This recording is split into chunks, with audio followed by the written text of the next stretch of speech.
ഇതേസമയം തൃശൂർ സബ്വേയുടെ മതിലുകൾക്കപ്പുറം ബ്ലാക്കുകളുടെ താവളമാണ്. അവിടെ ഇന്നലെ തട്ടിക്കൊണ്ടുവന്നവരെ ബ്ലാക്കാക്കി മാറ്റാനുള്ള തയ്യാറെടുപ്പിലാണവർ. അതിനായി ബ്ലാക്കുകളുടെ തലവൻ അവരുടെ കയ്യിലുള്ള ട്രയാങ്കിളിന്റെ പൊട്ടിയ ഒരു ഭാഗം എടുത്തുയർത്തി.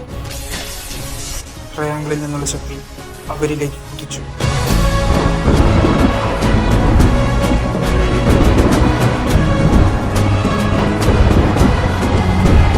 ട്രയാങ്കിൾ ഉപയോഗിക്കുമ്പോൾ ഉണ്ടാകാറുള്ള അതേ ഇടിമിന്നൽ തൃശ്ശൂരിലുമുണ്ടായി.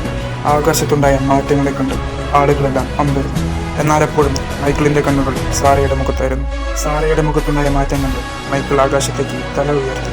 സൂര്യഗ്രഹണത്തിന്റെ പ്രകാശവും ട്രയാങ്കിളിനാൽ രൂപപ്പെട്ട ഇടിമിന്നലിന്റെ ശക്തി മൈക്കിളിന്റെ കണ്ണിലേക്ക് പതിച്ചു.